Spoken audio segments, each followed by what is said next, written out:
Adrien Clisson, je viens du Poitou-Charentes, plus précisément des Deux-Sèvres. J'ai fait la formation à Quimper de la FPI, la formation en partenariat d'ingénieur.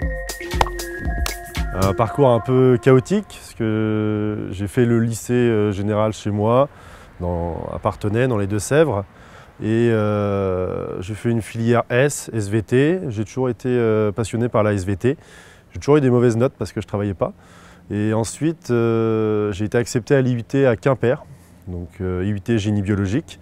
J'ai fait 2 ans à Quimper. J'ai continué en licence en alternance parce que déjà à cette époque-là, je trouvais que l'alternance était un super moyen pédagogique.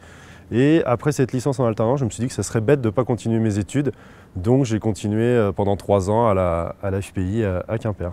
J'ai choisi cette formation parce qu'elle était en alternance. C'est une des rares écoles d'ingénieurs à être en alternance. Et comme j'avais déjà fait une licence la moitié du temps sur le terrain, je me voyais mal retourner sur les bancs d'école non-stop pendant 3 ans. Et également parce que j'ai toujours adoré être plus sur la partie terrain en entreprise, plus qu'en partie théorie en cours. Donc c'était un choix logique pour moi l'alternance. Un papa agriculteur, j'ai toujours baigné dans ce milieu-là. Et dès le début de mes études, j'ai fait des stages dans ce domaine-là, que ce soit en produits laitiers, déjà en viande. Non, j'ai toujours été là-dedans, donc j'ai toujours choisi l'agroalimentaire et j'y suis toujours resté. Alors les IAB, je l'ai connu parce que à l'école, à l'IUT à Quimper, on est juste à côté de l'école et donc on a eu des personnes qui sont venues nous présenter la formation. Donc c'est par ce biais-là que j'ai pu la connaître parce que sinon c'était un petit peu loin de ma région natale. J'ai effectué un stage à l'étranger comme toutes les personnes de la formation. Moi je l'ai fait en Irlande, j'ai choisi de le faire en Irlande pendant 10 semaines et j'ai été dans une exploitation agricole là-bas. Ça a été accepté parce que j'avais déjà un niveau en anglais qui n'était pas trop mauvais. Et donc je suis parti là-bas pendant 10 semaines faire des missions assez diverses et variées. Donc non, un stage plutôt sympa, il faut l'avouer. J'ai commencé mes 3 années en alternance à Charal, à Sablé-sur-Sarthe, donc dans le bœuf, dans la découpe de bœuf.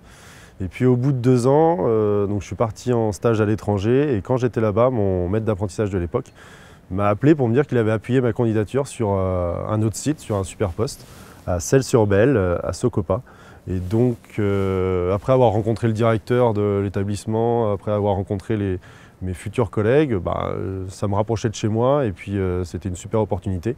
Donc j'ai signé, je suis resté 1 an, la dernière année d'alternance sur ce site et aujourd'hui j'ai continué sur ce site.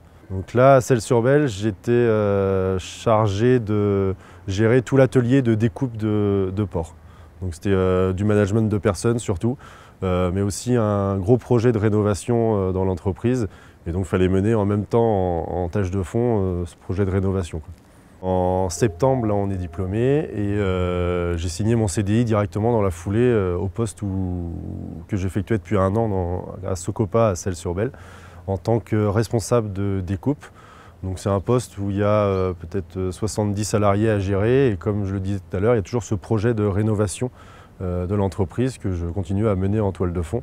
Donc c'est un poste où on fait à la fois du management, on gère les congés des opérateurs, on gère les bobos, on gère toute la partie que moi j'adore, le management de proximité, mais également il faut savoir prendre un peu plus de recul quant aux nouveaux investissements, quant au retour sur investissement, à la rentabilité d'une machine. Donc c'est vraiment une double facette que j'apprécie beaucoup et c'est ce pourquoi j'ai signé aujourd'hui dans l'entreprise où je suis. Déjà, je suis à un poste où j'espérais pas être aussi rapidement, honnêtement. Donc en tant que responsable d'atelier, j'ai un peu de l'avance sur mon planning. D'ici 5-10 ans, j'espère être responsable de production sur un site un peu plus important. Là, on a actuellement 200 personnes sur le site. J'espère viser un site un peu plus important et être responsable de production. Et puis après, on verra où l'avenir nous porte. Il faut être motivé parce que, comme j'ai dit, c'est un super concept, l'alternance.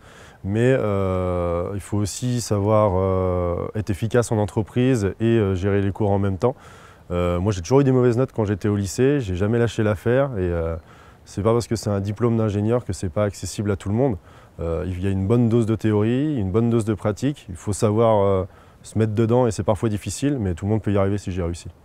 Au démarrage, c'est forcément compliqué. On découvre une nouvelle promotion, on connaît personne. Moi, j'étais loin de chez moi, mais on se fait vite des copains. Et on a vite des enseignements qui vont plus nous passionner que d'autres. Mais comme je disais, il faut faire l'effort dans tous, mais il y a vraiment des enseignements où on va s'éclater, que ce soit en entreprise ou alors à l'école. Et je pense que quelqu'un qui aujourd'hui aime le management et aime gérer des personnes ou gérer des projets, cette école elle est faite pour lui, quoi.